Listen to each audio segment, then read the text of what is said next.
আজকের পর্বে আপনাদের বানিয়ে দেখাবো শীত স্পেশাল সম্পূর্ণ নতুন ভীষণ মজার একটি পিঠার রেসিপি। হ্যালো দর্শক, welcome back to my channel. আমি গুলশান কুকিং হাউজে আরও একটি নতুন রেসিপি দেখার জন্য সবাইকে স্বাগত জানাই। রেসিপিটি বানানোর জন্য আমি এখানে 1.5 কাপ পরিমাণ জল দিয়েছি। জলে সামান্য একটু লবণ দিয়ে দিলাম, আর এখানে দিয়ে দিচ্ছি 1 টেবিল চামচ পরিমাণ চিনি। এখন এই জলটাকে ভালো করে ফুটিয়ে নেব। এখন জলটা ভালোভাবে ফুটে উঠেছে। এই পর্যায়ে আমি 2 কাপ পরিমাণ দিয়ে দিচ্ছি চালের গুঁড়ো। আপনারা এখানে চালের গুঁড়োর পরিবর্তে সুজি ব্যবহার করতে পারেন।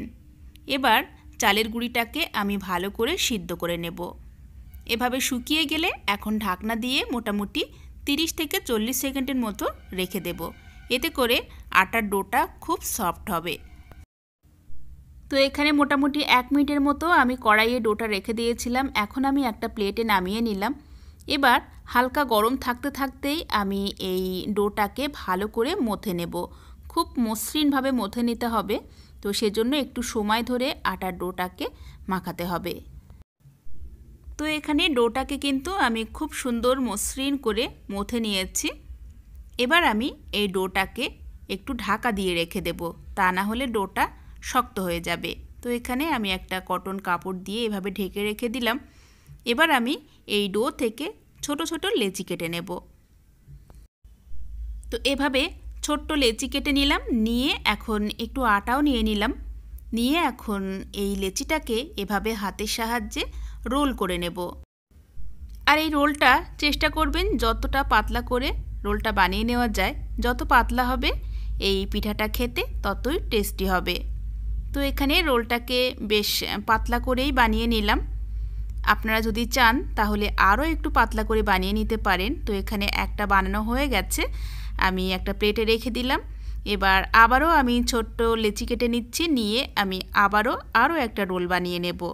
আর এভাবে সবগুলো রোল বানিয়ে নিতে হবে।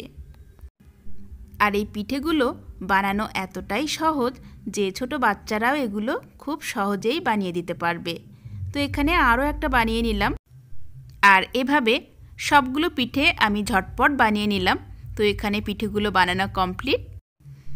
আর আপনারা যদি এই পিঠেগুলো মিষ্টি দিয়ে না খেতে পছন্দ করেন, সেক্ষেত্রে আপনারা এরকম ছিদ্রওয়ালা পাত্রে স্টিম দিয়ে আপনারা মাংসের সাথে এই পিঠেটা পরিবেশন করতে পারেন। সেক্ষেত্রেও এই পিঠেটা খেতে কিন্তু অসাধারণ লাগে। তো এভাবে আপনারা সুন্দর করে সাজিয়ে 15 থেকে 20 মিনিট ধরে স্টিমে রেখে আপনারা তুলে নিতে পারবেন। তারপরে গরম গরম পরিবেশনের পালা। আর আমি আজ এই বানানো পিঠের কিছুটা দুধ দিয়ে বানিয়ে দেখাবো। দুধ দিয়েও খেতে কিন্তু অসাধারণ লাগে। তো চলুন দুধ দিয়ে কিভাবে বানাবো সেটাই দেখে নিই। তো এখানে আমি একটা প্যানে দিয়ে দিচ্ছি 1/2 লিটার লিকুইড দুধ। আর আমি এখানে যতটা পিঠে ভেজাবো সেই অনুযায়ী কিন্তু দুধটা নিয়ে নিলাম। আপনারা পিঠের পরিমাণ অনুযায়ী দুধের পরিমাণটা নিয়ে নেবেন। এরপর আমি স্বাদ মতো চিনি দিয়ে দিলাম, 2টো এলাচ দিয়ে দিলাম। চিনিটা আপনারা আপনাদের টেস্ট অনুযায়ী দিয়ে দেবেন, আপনারা যে যেরকম মিষ্টি খেতে পছন্দ করেন আর কি। আর চিনির পরিবর্তে গুড়ও ব্যবহার করতে পারেন। এখন দুধটাকে ভালো করে ফুটিয়ে নেব। এই পর্যায়ে আমি 1/2 কাপ পরিমাণ কোরানো নারকেলও দিয়ে দিলাম। এতে করে টেস্টটা আরও বেড়ে যাবে। তো এখানে দুধটাকে আমি 2 থেকে 3 বারের মতো ভালো করে ফুটিয়ে নিয়েছি। আর এখন দিয়ে দিচ্ছি আগে থেকে বানিয়ে রাখা পিঠেগুলো দেওয়ার পর মিডিয়াম টু হাই রেখে জাল করে নেব 6 থেকে 7 মিনিটের মতো। 6-7 মিনিট জাল করে নেওয়ার পর দুধটাও ঘন হয়ে আসবে আর পিঠেগুলোও খুব ভালোভাবে সিদ্ধ হয়ে আসবে। তবে এটাও লক্ষ্য রাখতে হবে পিঠেগুলো নামানোর সময় যাতে পিঠেগুলো দুধের ভিতরে ডুবে থাকে, কারণ পিঠেটা যখন ঠান্ডা হয়ে যাবে দুধটা কিন্তু ঘন হয়ে আসবে। তো সেজন্য আমি মোটামুটি 6 থেকে 7 মিনিটের মতো জাল করে নিয়েছি। আর এখন পিঠেটাও সিদ্ধ হয়ে গেছে, দুধটাও বেশ ঘন হয়ে এসছে। এখন আমি পিঠেটাকে একটা সার্ভিং বলে নামিয়ে নিচ্ছি। আপনারা চাইলে এটা গরম গরম পরিবেশন করতে পারেন, কিংবা ঠান্ডা ঠান্ডাও খেতেও অসাধারণ লাগে। আশা করি আমার আজকের এই নতুন পিঠের রেসিপিটি আপনাদের সবার ভালো লেগেছে। ভালো লাগলে প্লিজ একটি লাইক দিতে ভুলবেন না, শেয়ার করবেন, চ্যানেলটিকে সাবস্ক্রাইব করে সাথেই থাকবেন। আর আপনারা চাইলে আমার ফেসবুক পেজটাও ফলো করতে পারেন। আজকের মতো বিদায় নিচ্ছি, সবাই ভালো থাকবেন। ফিরে আসবো নতুন রেসিপি নিয়ে।